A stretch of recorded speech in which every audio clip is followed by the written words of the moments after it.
विष्णु, ये हम अपने आप को सेकुलर स्टेट कहते रहते हैं प्राउडली। ये वक्फ बोर्ड का क्या नया आपने वो निकाली है कोई स्कीम सेंट्रल बोर्ड की सेकुलरिज्म वाली, जरा एक्सप्लेन करें। मैं ये बताना चाहता हूँ कि हम जो हैं वो ट्रूली सेंस में सेकुलर नहीं है, और जिस तरह से आर्टिकल 27 का मर्डर हो रहा है उसका जीता जागता उदाहरण है 3200 करोड़ रुपए का सेंट्रल गवर्नमेंट का बजटरी प्रोविज़न, जिसमें वफ़ को इंटरेस्ट फ्री लोन दिया जा रहा है। यूपीएससी कोचिंग के लिए मुस्लिम समाज के लोगों को फ्री कोचिंग की व्यवस्था की जा रही है, और उस 3200 करोड़ रुपए के लिए माइनॉरिटीज़ में बहुत सारी स्कीम्स फ्लोट की जा रही हैं, जिसका सिर्फ और सिर्फ बेनिफिट मुस्लिम समाज के लोगों को मिलता है। पहले ये बजट 5200 करोड़ रुपए का था। हमने इस मामले को सुप्रीम कोर्ट में चैलेंज किया कि आर्टिकल 29-30 के वायलेशन में, सेक्युलरिज्म के वायलेशन में कैसे कोई गवर्नमेंट 5200 करोड़ रुपए माइनॉरिटीज़ के अपीजमेंट के लिए खर्च कर सकती है। उसके बाद वो बजट गिर के 3200 करोड़ रुपए आया है। पर हमारी डिमांड ये है कि बजट होना ही नहीं चाहिए।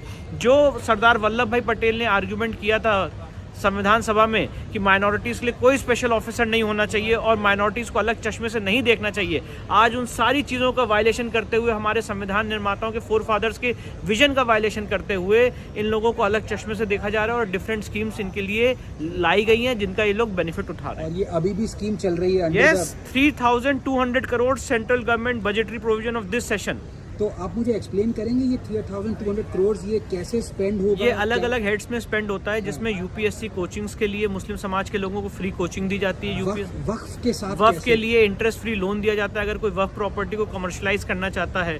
फॉर एग्जांपल, अगर मस्जिद के बाहर काफ़ी शॉप्स खोलना चाहता है तो उसके लिए उनको इंटरेस्ट फ्री लोन मिलता है। ऐसी कोई व्यवस्था हिंदू समाज के लिए लोगों के लिए नहीं है, किसी मंदिर के लिए नहीं है कि आपके मंदिर की प्रॉपर्टी को कमर्शलाइज करने के लिए आपको इंटरेस्ट फ्री लोन दिया जाएगा। तो मतलब आप ये मान लीजिए, अगर वक्फ प्रॉपर्टी के ऊपर कोई मस्जिद है और वो मस्जिद के केयर टेकर कहें कि हमें आसपास 100 दुकानें खड़ी करनी है, तो उसके लिए इंटरेस्ट फ्री लोन इस बजट के तहत मिलेगा। बीजेपी सरकार उनको इंटरेस्ट फ्री लोन देगी। यस, कि आप वहाँ पे दुकानें खड़ी करें। Yes, absolutely right. और साथ ही साथ यूपीएससी की कोचिंग के लिए भी उनको फ्री कोचिंग दी जाएगी, जो हमें नहीं मिलती है। हिंदू समाज के किसी बच्चे के लिए ऐसी स्कीम नहीं है कि आपको यूपीएससी में पढ़ना है तो आपको फ्री कोचिंग दी जाएगी, और ऐसी बहुत सारी स्कीम उन मुस्लिम समाज के लोगों के लिए इस बजटरी प्रोविजन में चल रही है। So long live secularism. Long live secularism.